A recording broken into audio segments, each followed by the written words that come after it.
Hello, this is Dr. B. I appreciate you stopping by. Stand by.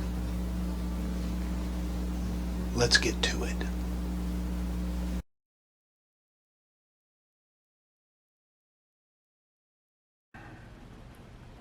Wisdom.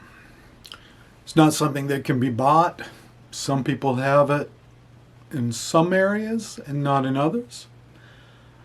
There are plenty of people who know how to make a lot of money and at the same time know how to destroy their families. Just because someone seems to do well, be successful in one area, doesn't mean they have overall wisdom, overall insight, overall capability. First of all, we need to be careful not to equate wisdom with a number of other things that often confuse people. First of all, wisdom does not equate with intelligence. So there are plenty of very intelligent people, high IQs, that lack any common sense. Intelligence is about potential. Intelligence does not dictate that that potential is realized or worked upon or added to. Also, we need to be careful not to equate wisdom with knowledge. Plenty of people have head knowledge about one thing or another, but don't know how to apply that knowledge. It's simply information. Also, education. Some folks think, I get a degree and, I'm good. Or folks who patronize certain businesses or practices thinking, well, these people are well educated, assume they have wisdom. Unfortunately, formal education just means formally passing exams. And some people are quite good at that, but not when it comes to applying that education to real life. Also, many people do not understand that experience is wisdom. There are lots of people who have lots of experience and they just keep making the same old mistakes over and over again. There's no wisdom, plenty of experience. So intelligence, knowledge, education, even experience don't necessarily indicate that someone is wise or has wisdom. Often when we think of wisdom, the issue of Occam's razor comes up, and Occam's razor indicating that what seems to be the simplest, most straightforward answer is the best answer. And I would advocate that. So often we make things so much more complicated than they need to be. If you question that, all you need to do is look at the government and look at the tax system and think how you have to hire an accountant to wade through all the new tax laws when everything should be simply on one page and we should be able to do them by ourselves.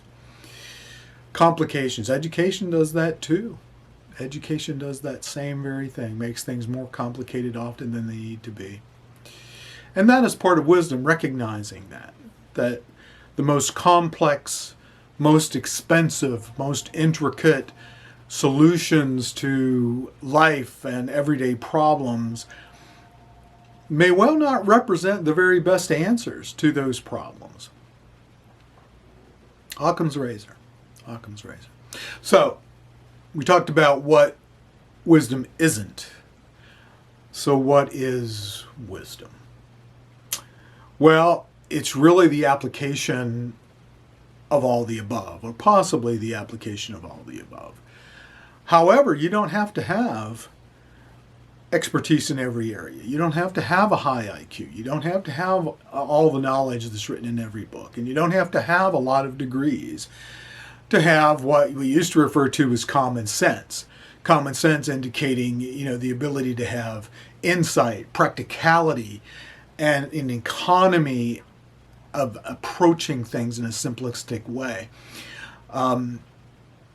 Wisdom is the application of what I know, but also allowing insight, which involves looking at a deeper level, looking at other layers of the onion, just not what is superficial, what is presented to me in the news, for example, or by politicians or Washington, but looking underneath that, thinking, okay, this is what's been said.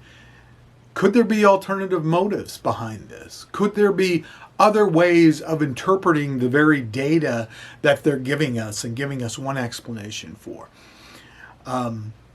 Insight, looking beneath what's on the surface. The other part of wisdom is also practicality, being able to discern what will work, what won't work. What is practical? Again, what is practical? There may be some solutions that appear just wonderfully.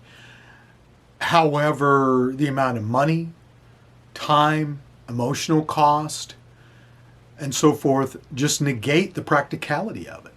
So sometimes what's perfect is not perfect in that it's too expensive, it is too impractical. So we have to settle for what is good, what is the best given our resources, and the ability to see that is wisdom.